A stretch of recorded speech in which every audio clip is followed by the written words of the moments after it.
spend a bit of time outside of work to learn these tools, to get a micro credential, to be more visible online and showcase how they're using it, because you can't just rely on your organization. You can't just be loyal to one business. You actually have to take control of your career now, because you just cannot sit there and wait for your company to upskill you. AI is reshaping the world, and while the headlines swing between hype and fear, most women are asking just one question: what does this mean for me? This is AI Ready Women. Welcome to AI Ready Women. This is a podcast exploring the future of AI for women, the workforce, and the world. I'm Lou Compagnone. I'm an AI transformation leader and futurist. And I'm Georgie Hubbard. I am the author of The Bold Move. I am a recruiter of 12 years, and I'm also a career coach. So I've got a few strings to my bow, and we've got a really, really important big topic to discuss with you all today. So Lou, I'm going to let you introduce what we're going to talk about today, because it's hard to ignore this topic in the news right now. It's impossible. It's everywhere. So if you've been anywhere near the news over the last couple of weeks, you will have seen what we've seen. So on the one hand, there's mass layoffs happening. You will have seen that Atlassian cut 1,600 people. I nearly said 16,000, 1,600 people. Block cut 4,000. And all of this was in the name of AI. And the headlines make it sound like the robots are here and redundancies have started. But on the other hand, there's a whole other narrative playing out. So the people who are actually building AI are telling us that the technology hasn't displaced workers at any meaningful scale. And in fact, that people are firing ahead of where AI capabilities are. So Anthropic, the company who designed Claude, they just published a research report saying there's been no systematic increases in unemployment in AI exposed roles since 2022. Now, Georgie, you're more on the ground with where this is happening. What are you seeing? Are we in a job crisis right now, or aren't we? Look, I think we're in just such an interesting place right now. I am seeing so many incredibly talented people who are being made redundant. And I want to just really say this, Lou, because the people on the market right now are some of the most talented, hardworking, capable individuals that I've had the pleasure to work with over the last 12 years in recruitment. I'm speaking to a lot of them every day, every week, trying to support them in whatever way I can. But there's no denying that the job market is changing. And that's really what I want to share with everyone today, because when I read the headlines of 1,600 people at Atlassian let go, 4,000 at Block, 2,000 at WiseTech, and it's not just, they're the ones just making the headlines. I had a call from a senior software engineer the other day at a sort of smaller organization who told me that his whole team had just been made redundant.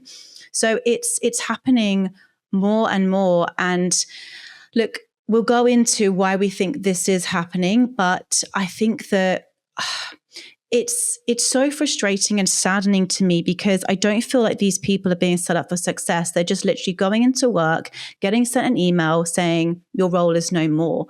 And I think that we need to be doing more, because behind all of these numbers is a person with a family, with a mortgage, with responsibilities. And I don't just look at them as numbers, I see them as people. And it is really concerning. But the job market is changing, and I feel a deep sense of responsibility to help as many people as I can navigate this world. And I know you feel the same way as well, Lou. But what are you seeing? Because you're on the ground as well.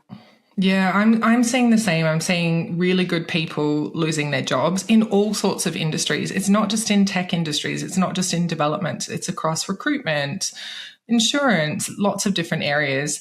And, I really like what you said about, are these people being set up to succeed? And where is the problem starting? Because I think I've been really reflecting on the role that leaders play within organizations. And I think we need to get away. I'm going to be a broken record on this, but we need to get away from thinking about this as a technology change. We need to start thinking about AI as an organizational transformation. And as part of that, you need to think about the people impacts. You need to think about how processes are going to change. You need to think about building people's AI literacy and giving them the tools that they need and the opportunities to learn how to use those tools in their workflow.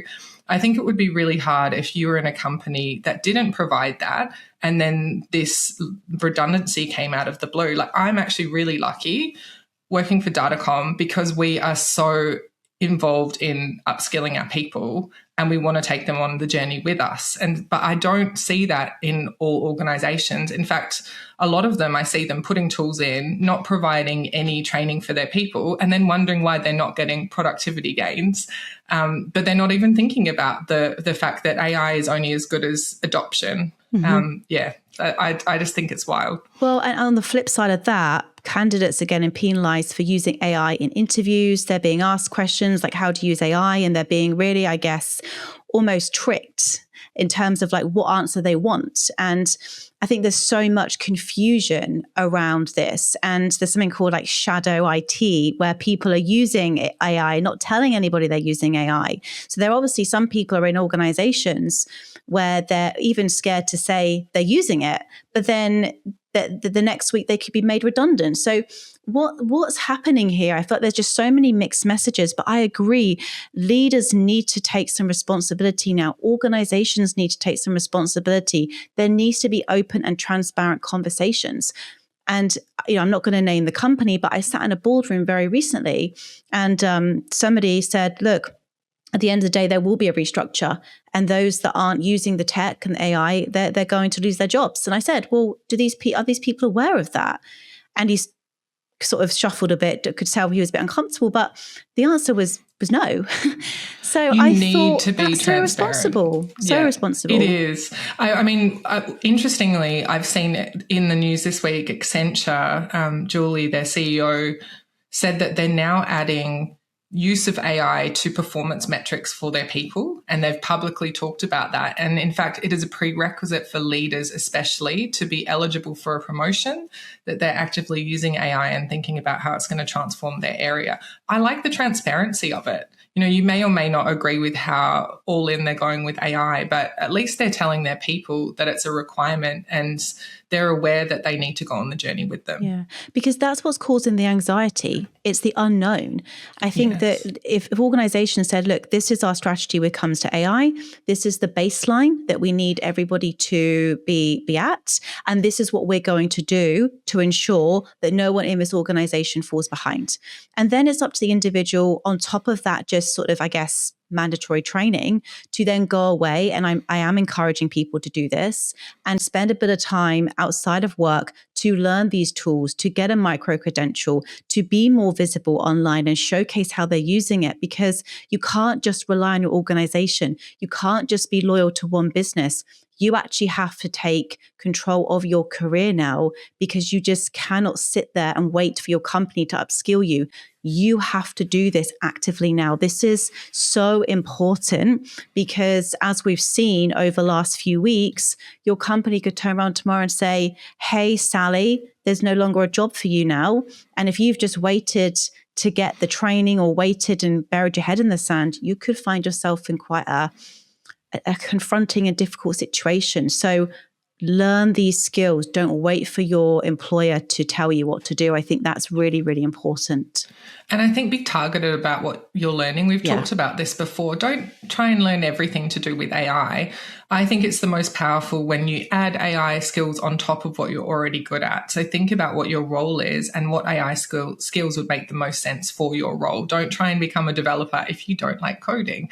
Don't try and pivot into AI ethics if it bores you. So I think it's being really targeted about the training.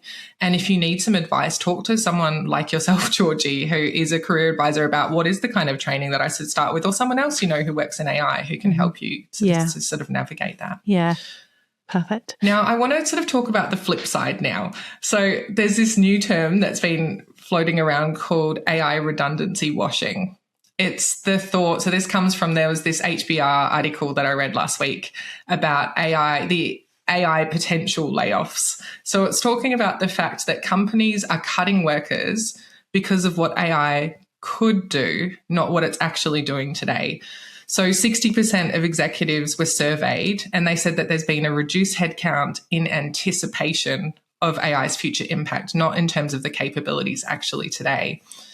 So I think that's an interesting thing, because does that if you're doing it because of other reasons other than AI, does that create mass panic and give a really bad name to a potentially really good AI transformation for your organization? I'm keen to hear what you've been hearing on the ground and your thoughts on this. It's going to be really interesting because I think companies are, sometimes I think we can get so caught up in the moment that we don't actually think about the long-term view here.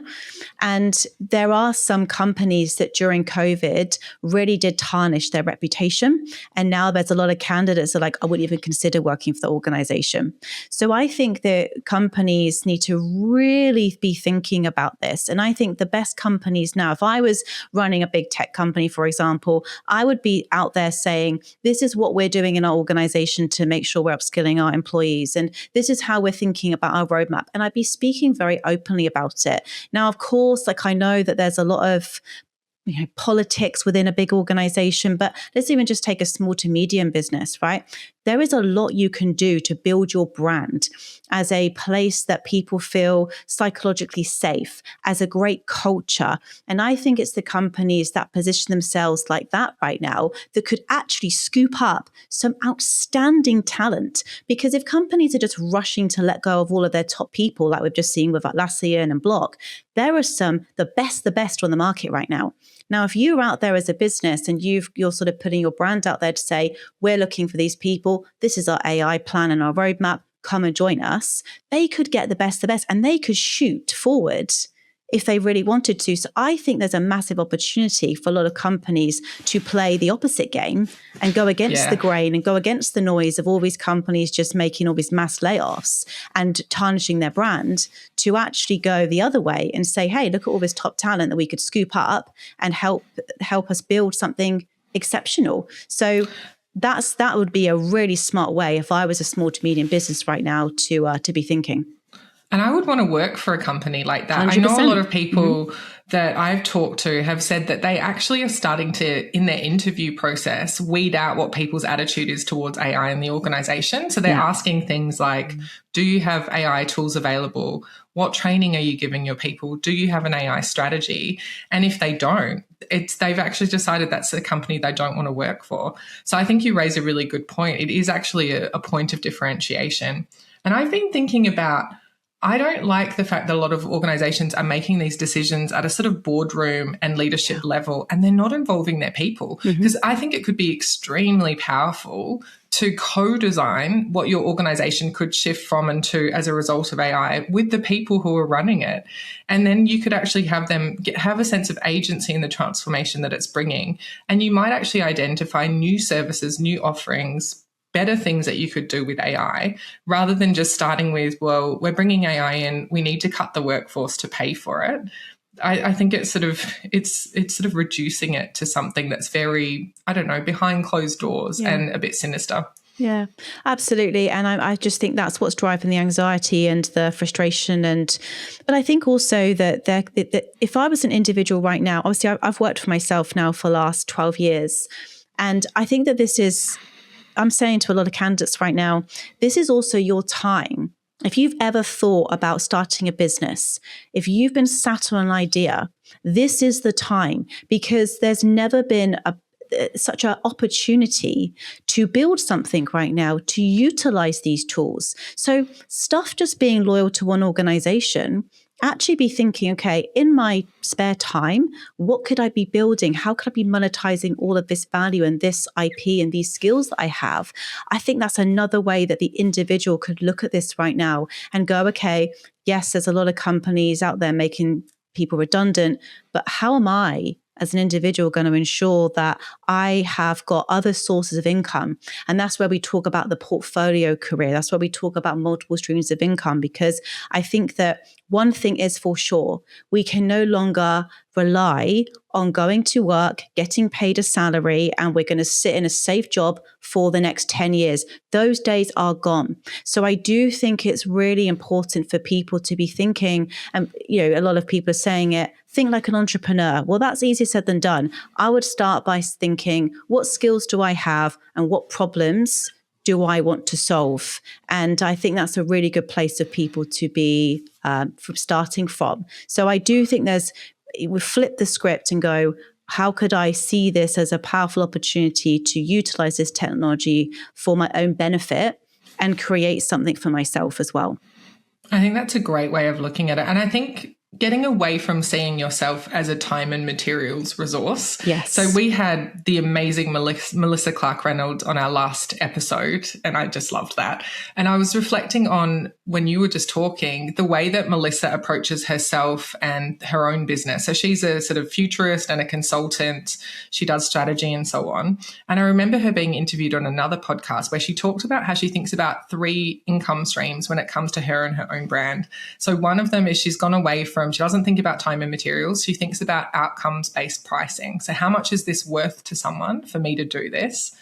The second one that she thinks about is a sort of subscription model or recurring revenue. So how can she be an advisor and do monthly sessions with her customers, which I really like. So then you've got this sort of second income stream.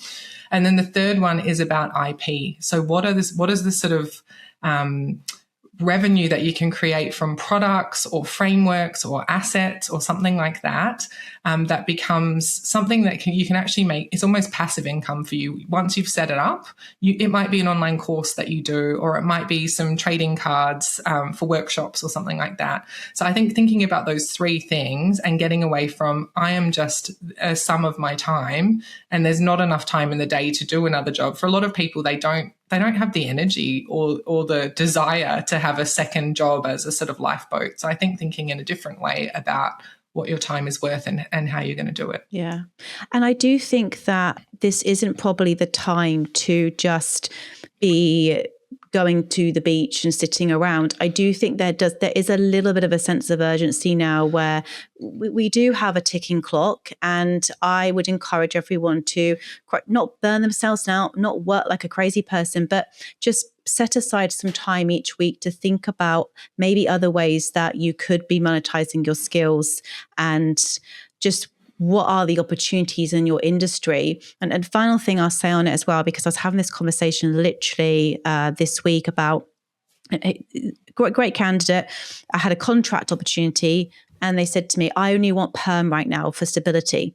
And I said, I actually challenged them. I said, that's actually now the wrong way to look at it. I said that your permanent job there's no stability in that. If anything, set yourself up as a ABN, start your own consulting business and charge more for your services. This is a $1,200 a day rate, and you're on whatever this person was on. It was a lot less. I said, this is the way to go now.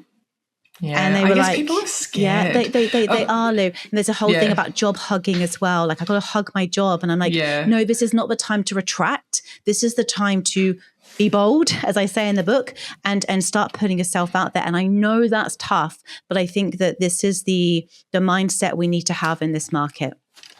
Yeah, I do. I agree. We have to be brave. It's just hard to be brave when you have a mortgage, and you will have seen on the news today that interest rates have just gone up. So I think it's just compounding pressure from all of these layoffs and then increasing interest rates. It is a recipe for anxiety. But I think there's something about planning for every possible path. So as a futurist, I always think about what are the multiple possible futures that could happen. And I think that applies to your own life. So I think you need to think about your collapse future. What if everything went horribly wrong and I couldn't get a job?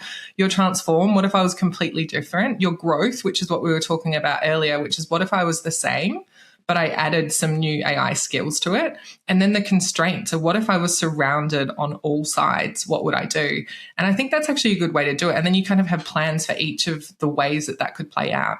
I personally feel less anxious when I almost think catastrophe thinking is okay to some extent if it's constructive. Yeah. Well, I've actually got one framework that is really helpful. This is literally my framework for any sort of big decision. I write about it in the book. I say, what's the worst case scenario of me doing this thing? Because you're going to go there regardless. So just get it out on paper, speak it into being. Okay, right, that wouldn't be ideal, but could I survive it? And 9 out of 10 of times when you get it out, it's not as bad as when it's in your mind. The second is, what's the best case scenario? This is where you dream big, you set those massive expectations, but sometimes they're too big and we can feel disappointed. And the third is, what's the likely case scenario? And that's where I always base my thinking. And that just kind of brings me back into balance. I take a few deep breaths and I go, do you know what? it's worth just giving this a crack. And that's probably the likely case scenario. And I'm good with that. But if the worst case happened, it wouldn't be a disaster. My life wouldn't fall apart. So that's great. Yeah, it's just these different frameworks of like overcoming the fear, because we do focus on the worst case scenario. We go there, but I think we just got to try and keep perspective. I know that's really hard right now with all the uncertainty, but it's going to continue that way. I don't think that we're living in we're definitely not going into certain times right now. That's for sure.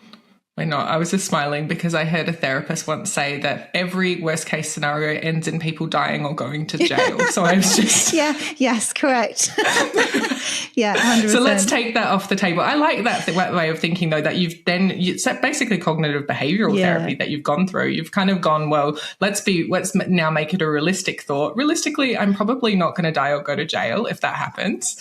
Realistically, it may not be as magical as I'm imagining. It might be somewhere in the middle. Yeah, 100%. It helps me. So I hope that helps whoever's listening. If you've got a big decision to make, just run it through that scenario and it hopefully won't feel as big.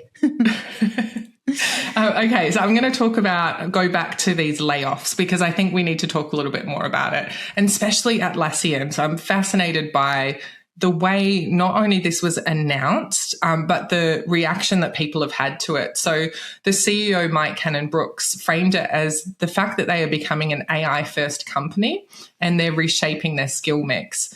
And it felt like a very kind of robotic way of announcing it. And it echoes what they actually said, I think it was a year ago, or was it 6 months ago, when they already laid off, I think it was around 500 people. Now, their stock value has lost more than half since January. And it follows what I've heard it being described as the SaaS-pocalypse. So lots of SaaS companies being impacted by AI and shares being sold off and actually going. And then all of a sudden they make all of these layoffs and then their stock value goes up again. Now, in Australia alone, there was 30% of their resources were impacted in Australia.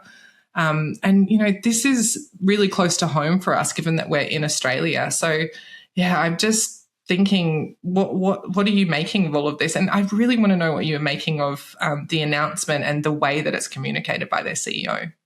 I watched the video and I just thought, I wasn't impressed, I have to say. I just thought there didn't feel to be much empathy. Thanks for your hard work. I'm like, do you understand that this is people's livelihood? This is how people put food on the table and feed their family. I thought the way it was done via email, I thought like there was, like I've seen on my LinkedIn people I know that have been on maternity leave and got an email through. Like imagine that. You've just had a baby, you're on maternity leave, you're already at this heightened moment in your life where you've got this big responsibility and now you've just lost your job. Like I just thought there was just this lack of care, if I'm honest. I didn't like the way it was done. But again, it goes back to what we were saying earlier, Lou, that you can't just be loyal to your company now. You need to think of yourself as well. So nothing's a sure thing. But the other thing I'll just say about SaaS, because this is really interesting. I do think SaaS companies are at risk. And I'll give you a prime example, right? So we've just built a whole coaching platform, right? My husband and I, Kyle, we've put together a brand new coaching program. And within it, we've built our own community. So you think, we don't need Slack. We've built our own way of like storing courses. So we don't need we were going to use this platform called Kajabi. That saved us $500 a month. Now, that's just like two examples there of like a couple of SaaS businesses that we no longer need. Then I was listening to someone else the other day on a recruitment podcast saying they're going to build their own ATS system, applicant tracking system. So I don't necessarily think like people are launching these businesses to be the next multi-billionaire. They're launching them because they can create something that's designed for them exactly how they want it. So all of a sudden, they've just lost a customer. And this is just going to happen more and more and more. So I do think that SaaS companies are at risk from this because, again, more power to the individual. And this goes back to what I'm saying about the opportunity has never been greater if you take it and you start experimenting with these tools, because what's possible is huge. But I think SaaS companies are kind of seeing the writing on the wall and they're going, okay, we're not going to be as profitable as what we once were, because now the everyday person can just vibe code. And I know there'll be some debt and I know not everyone's going to be able to create the perfect product. But if you're just insulating it to your community, then you don't need to have all the bells and whistles. You don't need. So I think that SaaS is at a very big risk right now in terms of businesses that could be massively disrupted from AI. And I think they're just trying to get ahead of it before they potentially go out of business. So I do think that there's a big risk.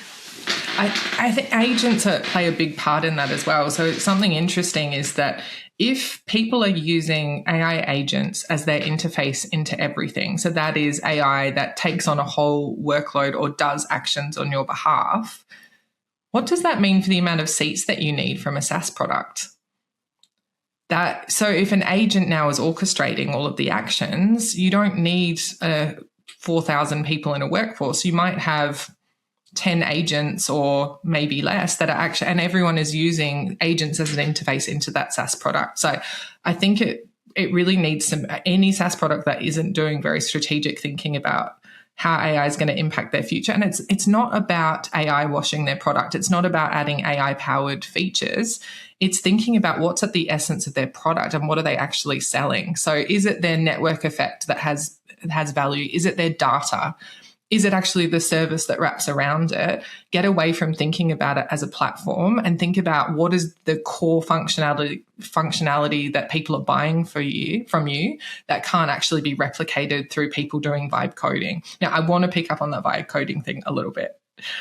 I agree. It's great that people can now be able to create whatever they want and to be creating products that they couldn't create before. But I want to share a story with you about vibe coding that I heard this week. So it's a developer that I know who said that he feels like vibe coding is the new tech debt. So he inherited a project where someone or a whole team of people had vibe coded their whole way through a project. And when he's an incredible AI ML developer who's very technically skilled, when he went through all of the architecture and all of the code, it was riddled with problems. I said to him when he described it that it sounded like an Escher painting. They just overcomplicated everything and just created all of these layers that didn't need to be there. So I think that vibe coding is a good way of creating new products, but I also think just that whole caution of we still need developers. So I don't think that solutions for SaaS companies are to throw out their developers. You need them. It's thinking about what developers can do now, how they can augment themselves using AI. Well, it's that fine balance, isn't it? Because if you suddenly let go of all of your good developers and then all of a sudden your product has got more bugs, more problems, then you're going to be at even more risk of people leaving your platform. So you've got to keep some amount of developers in your business. And I think that we could almost see a bit of an embarrassing change where companies have let go of people too quickly and end up having to hire people back. And then are people going to want to go back and work for these companies? So it's going to be very, very interesting to see how this plays out. But it's great that people can play around with these tools, but when you've got a big product and you've got like a lot of people using it, I also think about the security element as well. Like what's happening there about the cybersecurity? Like I'd hate the idea of a big company where my password and banking details were on their system and somebody was just vibe coding something in the background. There was no security checks being made and all of a sudden my password's floating around the internet. So this is the other piece that we need to think about as well, because imagine that hitting the headline of the news. That again is going to damage your reputation. Of course it would. Yeah. Yeah. Did you see the thing in the news about, I think it was Deloitte, where someone had actually done a prompt injection in one of their chatbots and managed to access proprietary information.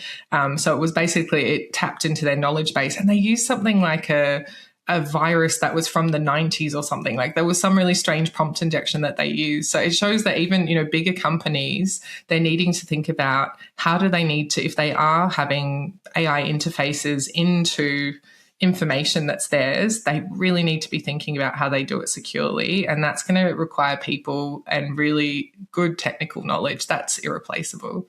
Definitely. Mm-hmm. Okay, so now I want to go back to that Anthropic report that I mentioned. Yeah. I think it's really interesting because it's counter to everything else that we've been talking about.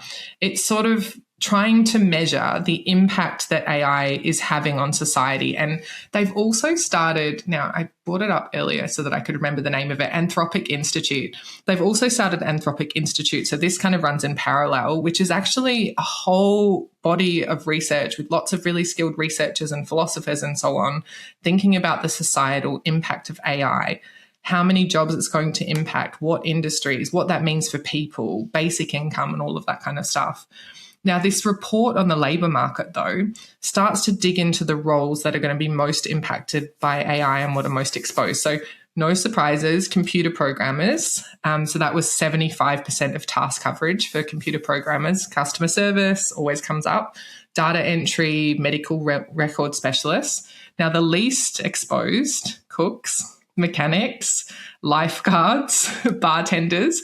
So any roles that require physical presence. You know, you may start arguing that we could have, you know, robot lifeguards, but realistically, there's a bit of a risk to that as well. They'd have to become very waterproof to start with. But the critical finding is that they really didn't find that there was any systematic increase in unemployment for highly exposed workers. Now, I sort of wonder, I always, I studied cultural studies to start with, so I always think things are versions of a truth. I'm always skeptical about, is this a narrative that they want to drive? Because they don't want to be seen like the people who are actually creating this problem. So they've kind of created this report to go, oh, nothing's wrong. Like there's a little bit that's wrong, but not too badly. And then they've also created this institute to try and help with the problem that's being started. I think it's interesting and complex. It is so complex, and people talk about, oh, this is just going to be like the Industrial Revolution where, agriculture was disrupted and we all went into factory. The issue is that we've got robotics, so that is manual labor, and we've got AI that literally can replace the human brain, that human intelligence piece. So I think this is going to be an even bigger disruption. And I was watching an interview the other day with the CEO of Uber. And he was challenged. He said, so you've got 9,000 Uber drivers on your platform. Well, when driverless cars come in, what's going to happen to those 9,000 people? And he just said, well, they'll lose their jobs. Basically, like he didn't know what else to say. So I'm like, okay, so what are these 9,000 people who drive Ubers today? What are they doing? This is the piece I cannot understand yet. And nobody seems to have the answer. And then you throw around like the UBI and things, and then you sort of think, okay, so what the government are going to do about this? Where's this money coming from? Is it coming from the big AI companies? Are we going to get taxed more of those that have got jobs? Is mortgage rates going to continue going up? Like, I can go down rabbit holes, Lou, and I go, okay, worst case, best case, likely case. Take a few deep breaths. Go do a breathwork class. Lie down, George. But it does keep me up at night because nobody's saying, I think, what actually the truth is. Well, there's going to be a lot of unemployment, basically. And I don't think people want to come out and be the person to say that. But I think what we'd all appreciate now from these big CEOs is some honesty and some transparency. But some ecosystem thinking as Correct. well. So it's Absolutely. beyond organizations. I really I brought this up a few times. I don't know on this podcast, but definitely others. Scott Farquhar, who's ex-Atlassian, spoke at a government event that I went to in Canberra last year. And he was urging Australian government to start building infrastructure around AI. And part of that is so that people have jobs. Yes. So if we have, digital embassies that are in Australia, then we have jobs for the people who are part of that digital embassy. So if I talk about this a lot, service as software. So if we think that AI is driving human service into software, whoever owns that software and the infrastructure for that software is where the money flows. So if 9,000 jobs from Sweden suddenly become AI agents in OpenAI, that flows to an American company. All of that money that was in the job market flows offshore. So I really think that is what's keeping me up at night, to be honest, is what's going to be the impact on economies. Massively. And there's one other thing that keeps me up. So we're going to be positive, I promise, but I think it's really important to talk about this, because I also heard the other day that, so the data centers that's obviously like powering AI, $650 billion has been spent so far. Now you think, so every time you ask ChatGPT, you prompt it, That's costing money, right? Every single time. But not everybody pays 20, $30 to have a membership. So we're just spending all this money building all of these data centers. And on top of that, Lou, they only last about 3 years. So these are really, really expensive piece of technology. So what's going to happen all of a sudden when all of this continuously needs to be replaced? What does that mean for the economy? Is the AI bubble going to burst because of this? Is this sustainable, what we're building here? And how are we going to continue to build these data centers that can support all this power and this input and output? That's the other piece that I think about. Where's all this money coming from? $650 billion. That's what I heard. And it's just people passing money around. Yeah. Like all of these companies investing in each other and kind of doing this handshake. It's nuts. Wild. It's wild. So that was also playing on my mind the other day as well, because I thought, well, someone was making a good point. Because at least when the Industrial Revolution came in and people building like railway tracks, at least that lasted for about 10 years. Yeah. That infrastructure. But these data centers are only going to last for about 3 years before they need replacing. So that's a lot of money being spent on something that's not going to last very long. And they're planning to build them in space. Stop, honestly. What world are we living in? Let's not go there in this episode. Okay, that's another episode for another time. But there's the point being there's lots and lots and lots going on, and I think it's really important to be aware of it, but also not go into doomsday scenarios and the worst case. Yeah. Before we move on to more positive, just one other thing that I wanted to talk about from this Anthropic report was, while they didn't talk about necessarily wide impact of roles besides the technical ones that I mentioned, they did say the most exposed professions are likely to be older, female, educated and higher paid. And they also talked about younger people. So the big impact is going to be in young workers aged 22 to 25, so those sort of entry-level roles. So I really want to spend the last part of this being a bit positive and talking about, so if it is older female professionals who are going to be impacted and it's younger people at the beginning of their careers, maybe we could sort of do a little bit of a strategizing. And I know this is where you're going to shine, Georgie, for no pressure, but you need to work it out for everyone. Okay, so let's just take the mid to senior women right now, right? So I would say that also they are also so well positioned because you've got skills, you've got wisdom, and you've got knowledge. The first thing I would say that women need to do is they need to understand that their network that they've built over the course of their career is now their career insurance policy. So I would be out there meeting old colleagues, keeping up to date with old managers. That would be a very, very intentional exercise that I did on the weekly. So if I'm a mid-senior woman right now concerned about my job, I'm activating that network. I'm out there. I'm just putting myself out there and making sure people know who I am. And I say time and time again in the book, your reputation is your resume. So I'd be making sure I'm activating my network because 85% of jobs are filled through networking, not job boards. And at that senior level, it's the introduction, it's the referrals that get you in the room. The second piece is I think that we need to be more visible as women. We need to be showcasing our experience, our thoughts, our opinions on LinkedIn. And we need to make sure that our LinkedIn profiles especially are set up for where we want to go, not just where we've been. So looking at the jobs that we want to attract or the industries we want to continue to work in and making sure we're staying up to date with those key skills and where our market and industry is going. And once we understand that, ensuring that we're plugging those gaps ahead of time, but we're also making sure that it's being mentioned through the CV, through the LinkedIn profile, because that's how talent gets scanned now and searched. So these are just a couple of things that we do have as mid-senior women, because I would say that I'm mid of my career as well. We do have our networks, we do have knowledge, we do have a lot of IP and frameworks and things that we do that we've got skills and strengths in that maybe we haven't even paused to think about. But that's just a couple of things there that I would really highly recommend women do if they're concerned about their job and they want to stay a few steps ahead of this. I think that's brilliant. And I think even if you're not concerned, they're just great things to do in general. So I do something where I call it curiosity connects. I just catch up with people because I'm curious about them and I want to know. And sometimes that's how we met, is a curiosity connect, right? And you just never know where conversations are going to go. I think if you meet someone at a conference or through a meeting or something like that, or you just are curious and you want to reach out to them, you've seen them on LinkedIn, I think just reach out and see if people are busy, but see if they can catch up for a coffee. And I think actually going in without an intention to want to find a new role or new opportunities is even better, because you're just sort of connecting with that person and going, actually, we're talking about similar topics, our values are aligned, and just chatting. And that's actually where I think some of the magic happens, new opportunities you'd not even thought of before. Definitely. Yeah.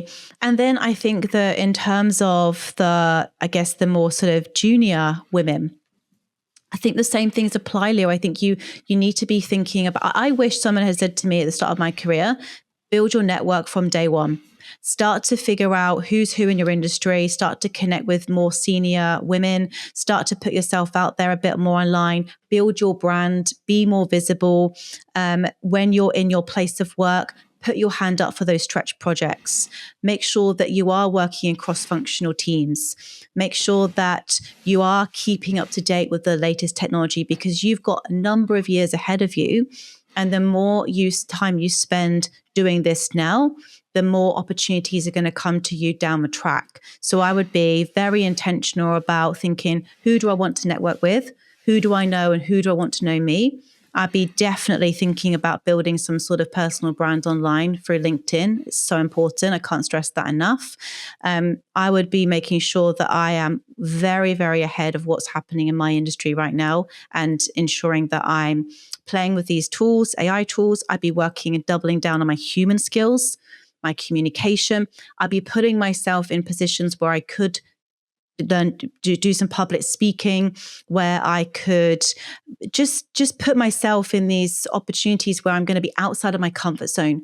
Because the more you do that, the more exposure therapy you do at the younger on, it gets easier and it gets easier and it gets easier. So then by the time you're mid to senior in your career, you've done it so much that it doesn't feel as intimidating. You've done the reps. So don't put this off now. I think you have to mature in your career quicker than probably what we did, and think 2, 3, 4, 5 steps ahead to make sure that you're staying ready, relevant, and you're continue to be seen in your industry as, I guess, merging into the expert and the talent that's shining through. So visibility is super important for sure.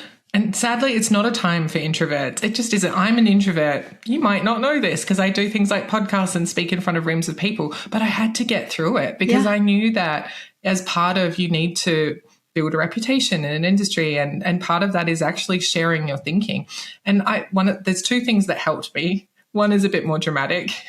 So one is when I lived in the UK, I started performing music live because I sing and I write songs. And I thought nothing can be more terrifying than singing your own music in front of a room of people. So find something that's even more terrifying is my advice. I'm not necessarily saying go write a song and perform it, but actually find something that actually scares you and challenges you, because then after that, everything is easy.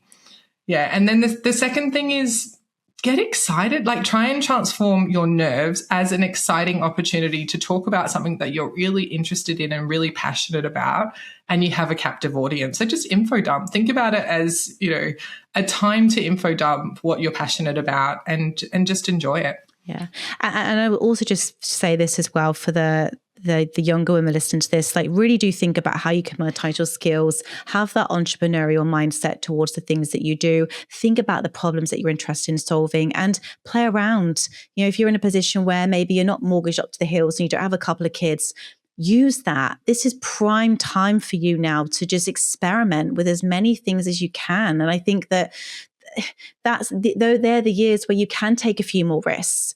What's the worst case scenario? You start something, you only make a few $100, never mind. You learned so much. Like the amount of failures I've had in my business career, Lou, but it all helped me get to where I am today. It all helps you realize doing what you don't like helps you realize what you do like. 100%. I've talked to you about my disastrous tiny career as a book editor when I was editing a book on making miniature food and hated it. This is it. This is the thing. And I've done so much as well. Like I was going to go, I went to beauty, then I went to tech recruitment. I've done a bit of personal training. There's so many things I've done. I've tried to start multiple different tech companies, but it's all given me such incredible opportunities to learn and grow my skills. So I would say for the younger person listening to this right now, you use this time, go all in, experiment with AI, build something, break things, fail a few times. Doesn't matter. You've got the opportunity to do it, so go for it.